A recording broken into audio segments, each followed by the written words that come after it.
Good morning, everyone. So, the next tip I want to talk about in terms of how to turn the toxic divorce process into a much smoother, healthier family transition is to absolutely set boundaries for yourself at the beginning.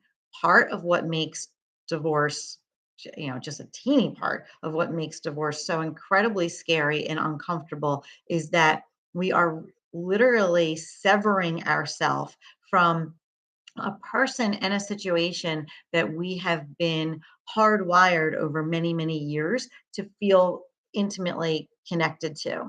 So, this is a massive physical change, neurological change, as well as emotional change. And it does not happen overnight. So, the setting boundaries at the beginning is really important just to start that healing process. Because if you are still, communicating with your ex every single day, it really is prolonging the process of you feeling separate, you feeling healthy as an individual. So, what I tell all my clients is to make sure that you set compassionate and consistent boundaries, and have an honest conversation at the beginning as to what those boundaries are. I think it's also really important to explain to your spouse why you're setting them. So it's not like it's a personal, hey, I don't talk to you anymore. That's not at all what we're doing. It's more saying, hey, I understand that you and I have ongoing issues that we're going to need to talk through, but I've got to set some parameters for when and how I talk about those things so that we're not feeling like normal, really. Like we're still, we said we're getting divorced, but nothing's changed in the house. That's a really tough place to put yourself in.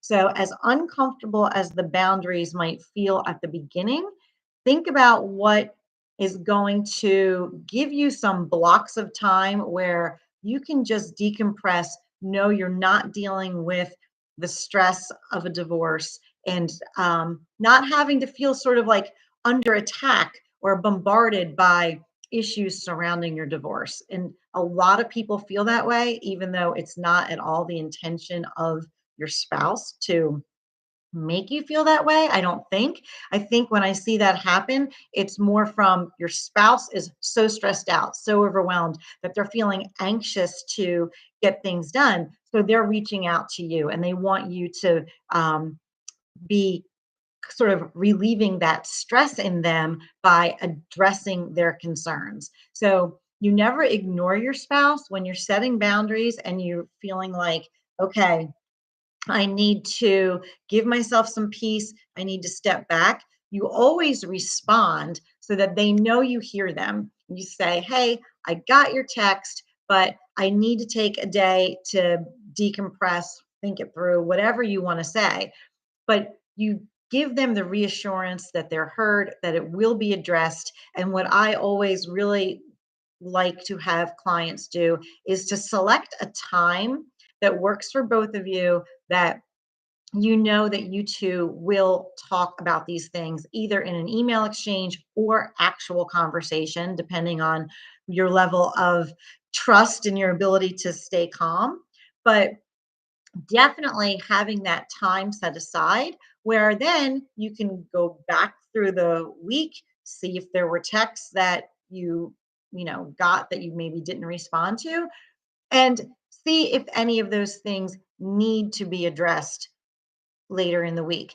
It's pretty common that what happens is that whatever like sort of storm was happening with your spouse at the time that they sent you the text has resolved, calmed down. So a lot of those things, if you don't engage, will work themselves out and maintain calm throughout your process, as opposed to, oh my God, we had an argument today. We had an argument today. You're not going to argue. You're not going to engage. You're really going to set boundaries and very calmly say, I hear you, and we will talk about this later in the week. So don't be feeling bad about setting boundaries. It is a critical part of the healing process. And that's really all you have to say to your spouse. It is not personal. It is not because we are getting divorced necessarily. It's not because we no longer talk. It's that we're trying to really rewire our attachment to each other and really create something new that will allow us to move forward in a healthy way. All right. So, hope that's helpful to you guys.